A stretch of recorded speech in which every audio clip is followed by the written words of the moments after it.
Hello everyone, the Conceptualize welcomes you all. Sorry for being a little bit late, but today's topic is very important with regard to UPSC Mains 2024, and that is about linguistic minorities. So who are the linguistic minorities, how they are assessed, what are the constitutional provisions, everything we will understand today. And Indian society is not that easy as it looks predictable. No, it is not that predictable.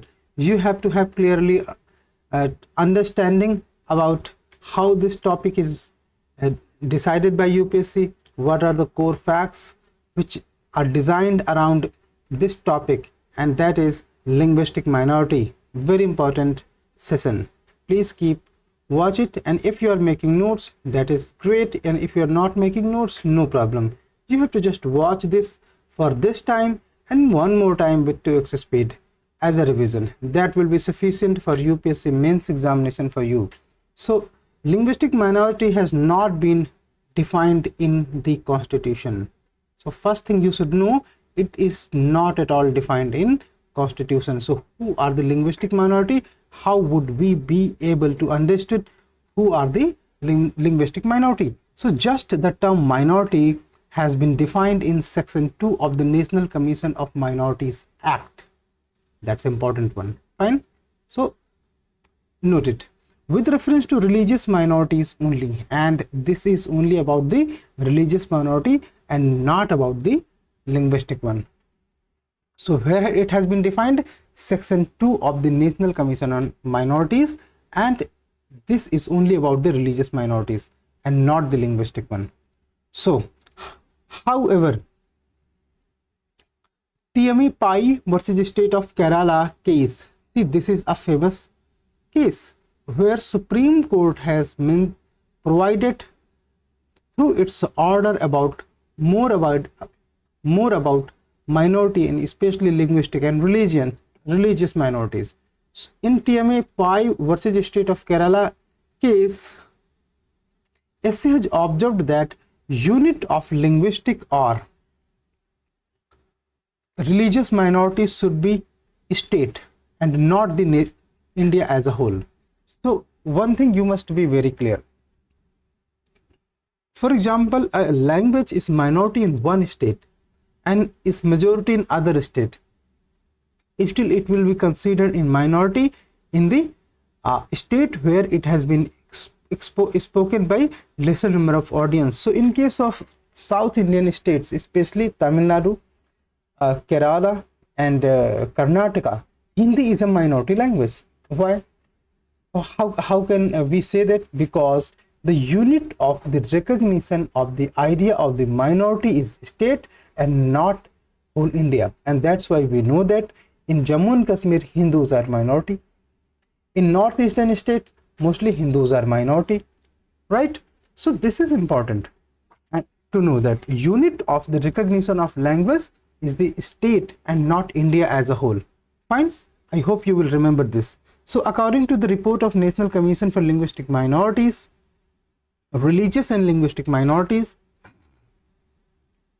linguistic minority status of a community is determined by numeral inferiority. See, you have to use this term so that examiner would be able to determine what is your qualification about this subject matter specific. So it is decided based on numerical inferiority and non-dominant status. That is second one. See, if these terms have been would have been asked sometime in prelims as society's topic are dominating nowadays, then I'm sure that most of you will be struck, because you might have not studied ever that numerical inferiority and non-dominant status in the state is the basis to recognize whether particular language or language group or a religious group would be considered as a minority or not.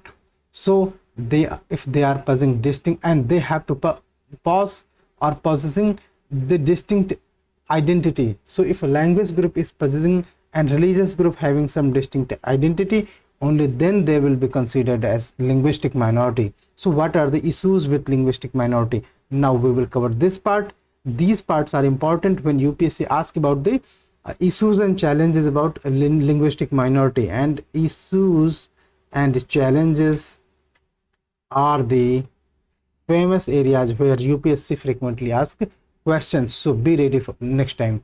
What are the issues and challenges about linguistic minority? So if in a state, let's say in a state there is this language is dominated and this language is in minority, so dominating language try to assimilate the minority language into them. We will understood with more examples and some data about this fact. So please note first, this is important fact. You have to write in mains if such topics have been asked, would have been asked in future, और UPSC is going to ask if such topics, then you have to remember, आपको उसमें बताना चाहिए कि ये topic में कैसे decide होता है कि क्या इश्यूज हैं. तो आपको बताना होगा कि जो मेजॉरिटी लैंग्वेज है वो एसिमिलेट करने की कोशिश करती है माइनॉरिटी लैंग्वेज को. How? So there is an example. If we see about state of Bengal, then we find that in Gorkhaland, when Gorkha people do not know what is the language Bengali, but did not know earlier, but Bengali has been made compulsory in state education system. That's why Gorkhaland are nowadays speaking Bengali. However, Gorkha people do not like such idea, but still they have no choice. If they have to participate in education system from the very primary level, and especially poor students are supposed to learn Bengali, and that is the compulsion, and there is no alternative. So lack of instruction in mother tongue is missing in case of minority languages, and in case of a dominating language, state generally choose those languages and impose all the members of the state. So we have to check out some examples regarding this. For example, Gond. Gond is a major tribe found in the state of Telangana, found in the state of Chhattisgarh, and found in the state of Maharashtra. In all the three states, Gond are supposed to learn Telugu. In case of Telangana, in Chhattisgarh, they have to learn Hindi, and in case of Maharashtra, they have to learn Marathi. Why? However, Gond tribes have their own language. Okay, still they are supposed to learn the majority language of the state. So state government set strict requirement are imposed by the state governments for proficiency in state's own official language. So what is the state's own language? It is some major language. For example, in case of Bengal, it is Bengali. In case of Maharashtra, it is Marathi. In case of Telangana, it is Telugu. In case of Chhattisgarh, it is Hindi. Okay, so we will now understand how Constitution protect these linguistic minorities. So Article 29 of the Part 3 under fundamental article says any section of citizen having distinct language. So now pay attention to this part, distinct language, script and culture of its own shall have a right to conserve the same. They have right to conserve, and no citizen shall be denied admission into educational institution mandated by the state or receiving aid out of a state fund on the ground of only religion, race, caste, language, or any of them. So on the basis of only these, no state can deny any citizen for admission in the educational institution. Two types of educational institution have to be taken into the mind. One is fully maintained and funded by state, and other if the aid as a fund is been received from the state. In two cases. So what else in Article 30 says? All minorities, whether based on religion or based on language, shall have right to establish, administer educational institutions of their choice. On the basis of what? If they have minority status on the basis of religion or language, the state shall not, in granting aid to educational institution, and state will not discriminate against any educational institution. See, not discriminate, and not in granting aid to the education to any educational institution on the ground that it is under management of a minority, whether based on religion or language. and that's why Jamia Millia and Aligarh Muslim University, Jamia and Aligarh Muslim University got state fund. Fine, they certainly get state fund. Okay, what Article 345 says, and it is very easy to remember, just 345 in chronology. Legislature of any state may by law adopt any one of the or more languages in use in the state. So state can determine any one or more than one language as a state language for official purposes, and in case if there is popular demand for any language to be included or recognized by states, so who is authorized to recognize that particular language as an official language category? So the power belongs to President of India and not the Home Minister or Prime Minister. It is mentioned in Article 347. Fine, as per the Article 347, only the President has this power to officially recognize any language on the basis of popular demand of the people or language speakers of that group. So who has that power? The power belongs to President of India. Article 350 subclause A and B says itself endeavor of every state to provide adequate facilities for instruction in mother tongue at the primary level to whom persons belonging to linguistic minority groups, and state will also appoint a special officer for linguistic minority group. So these are the additional provision mandated for the state by the constitution or some parliamentary institute. Then our next topic is demand for official language status as a Tulu. See, Tulu news is little bit older, but our purpose is not to dictate about the a consideration of Tulu language because it has yet to be recognized by the constitution. But we will understand how the constitution recognize particular language as an in those 22 constitutionally recognized language. Fine. So if there are some measures, some methods through which constitution recognizes certain language, we need to understand. So first, so that's why we are taking this example. Our motive, our purpose is to make you understand what is the process for particular language to get recognized and not only about the Tulu. Fine. So on the basis of, you can write here X. Okay. But see, we do not have any reservations dictating about or communicating about Tulu speakers or Tulu language. So on the basis of this example, we will, and certainly all of you will be able to understand how certain languages are being recognized by the constitution, what are the merits and demerits, what are the advantages. So fine, Tulu speakers belongs to where? First, Karnataka and Kerala. So they are demanding for their language to be added in 8th schedule of the constitution. 8th schedule of the constitution provides 22 languages as constitutional status. If Tulu would, if benefit of getting recognized by the constitution, if Tulu would get recognition from the constitution, it will automatically be recognized by Sahitya Akademi, and their literature will be awarded from Sahitya Akademi. Tulu books will be translated into other recognized Indian languages. MPs and MLA, MPs in parliament, MLAs and in legislature of a state, state legislature. Okay, that will be okay. So in case of MP, parliament; in case of MLAs, state legislature. So with the prior permission of a speaker of the state or parliament, MLAs or MPs would be able to speak Tulu language in respect to the respective houses. Candidates could write all India competitive examination like the civil services examination in Tulu. See, if constitution recognizes such language, this language will get such benefits. I mean, you can write civil services mains with the help of recognized language. Fine. So we will understand the growth of Hindi, and with the help of, so based on Tulu, now you know what are the advantage and what is the process of adding some language in constitution. So we will now understand what is the growth of Hindi language, because dominating languages are dominating by some effort. Who made that effort? These things we need to understand.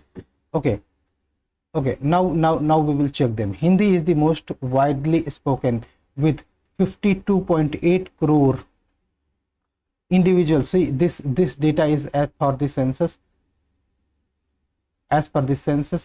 2011. Okay, 52.8 crore individuals, or 43.6% population, declare their mother tongue to be Hindi.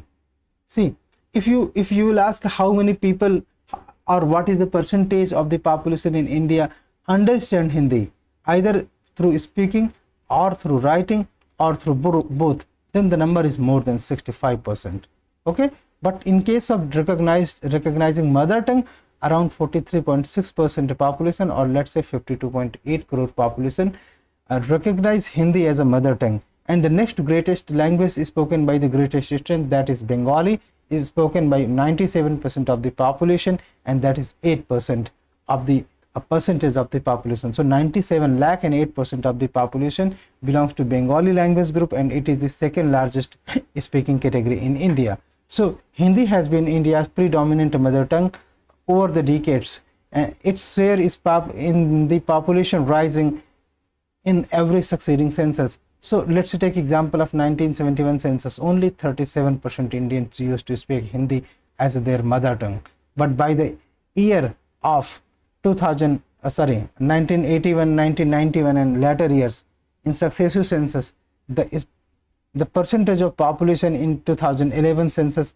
denotes that 43.6% people in India choose mother tongue as a Hindi, right? So this is the number, and this is the percentage have changed from 37% to 43.6%. With the help of this diagram, you will be able to understand more about this percentage. So now you can check here, that is around 43.6% audience or population who speak Hindi as mother tongue. Fine, as per 2011 census. Between 1991 and 2011, the number of Hindi native speakers in South India, see, again this is important fact, in South India the speaker of Hindi are doubled. And what is the situation in 1991? In Kerala, very less number of people could understood Hindi, and in 2011 the number in Kerala very little, but increased. In case of Tamil Nadu, the number is very significant, that the number of Hindi speakers have increased. In case of Karnataka, now see the change. This is year 1991, and this is the year 2011. So this is the change, and out of these changes, number of candidates getting selected in UPSC are also increasing. In case of Andhra Pradesh and Telangana, approximate entire state understands Hindi. Approximate, I am saying. Please pay attention to this term.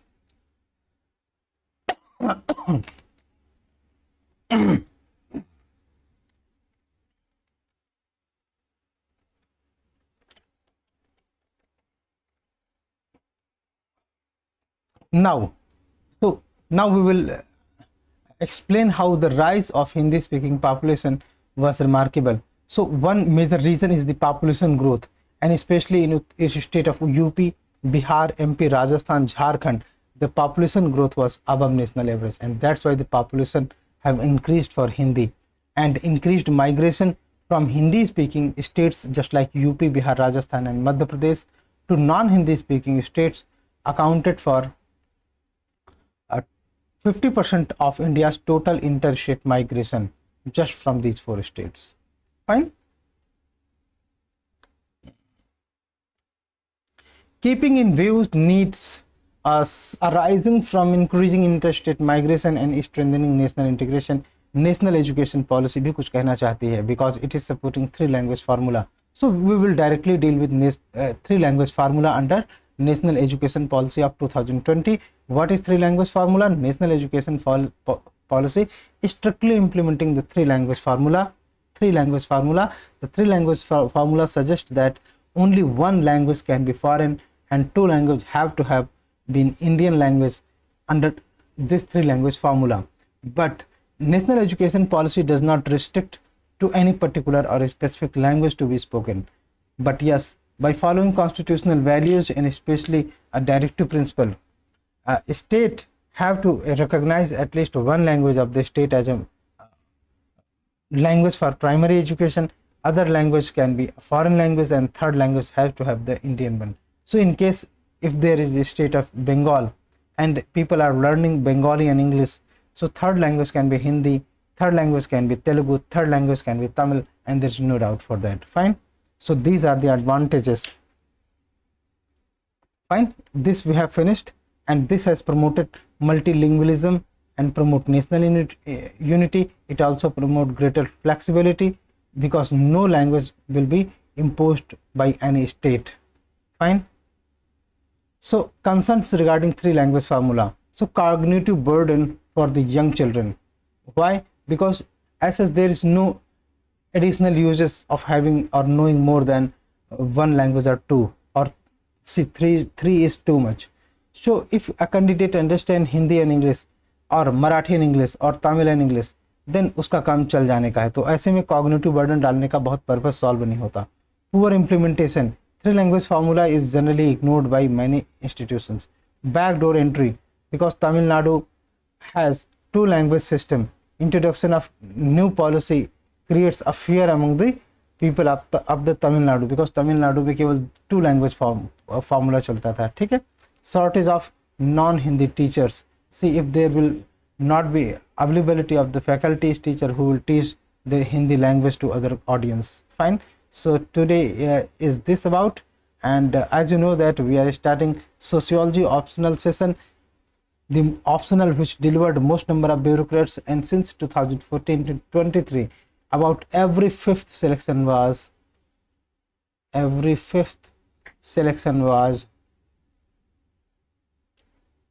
from socio optional. And if you do not fear prelims, you can ignore topic wise MCQs under NAJ program, topic wise answer writing under means 500.